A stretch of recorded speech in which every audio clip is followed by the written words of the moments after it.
Let's get a different picture now and speak to Dr. Sipho Hotstix Mabuse. He is a musician. You'll know him very famously in South Africa, to get his reflection. Thank you very much, sir, for your time this afternoon. Just what did this man mean to you? Wow. Thank you so much to Newzroom Afrika. One of the first things I'd really like to say is to pay condolences to Mama Leah and the family before I can even say anything. You know, I've always believed that as South Africans, we're the most privileged people to have leaders like the Arch. We have been privileged for so many years that he was a conscious voice of morality, that we were able to look to him for guidance throughout.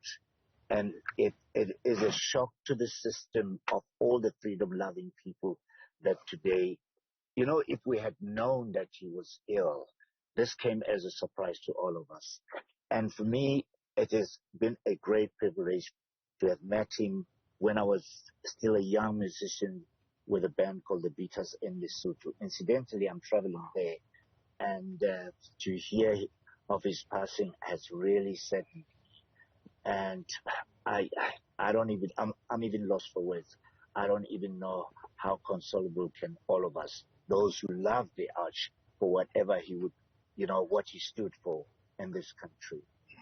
You describe him as a conscious voice of morality. In a conversation that he had with Alan Busak, he said the following words, and I quote, "I'm not a thinker. I can't analyze things. I'm a feeling person. Maybe I get inspirations."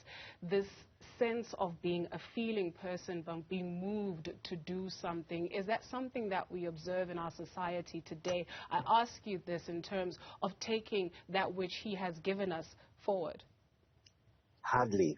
We can hardly find any voice of that magnitude lately. You know, I think we're driven more by a self-centered people.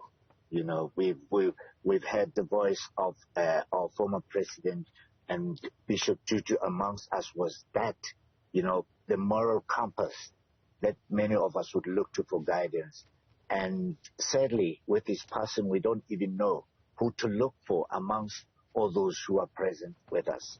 And I do hope we could find such voices, you know, amongst our current people. This morning, on my way to work, on the radio, following the news of his passing, they play B.B. Winans, and in the song, It All Comes Down to Love, he mentions Desmond Tutu, and that's just the kind of character he was, right? He was written about by people who aren't even South African. From a musical point of view, what sort of influence did he have on your music making? Well, he was an international icon. Like I said, you know, the first time we met the Arch was in Lesotho, and this was his first trip in Southern Africa after he'd been away from us for those years. So everywhere one would actually see him dance.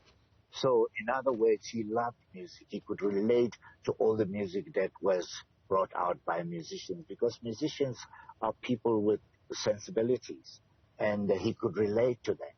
And for us and for the rest of the world, most of the musicians would always consider writing songs about such people, including our late President Nelson Mandela. So the Arch was one of those people that was loved by people, and incidentally, they would write songs about him. He went from a teacher to a preacher.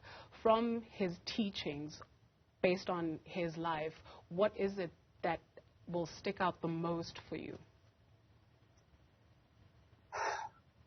Morality, a sense of speaking truth to power, being able to say things without fear or favor. And that, for me, was something that I would fondly remember him for. Morality and speaking truth to power. Thank you very much, Sipho Hotstix Mabuse, reflecting on the life and time of Dr. Desmond Tutu.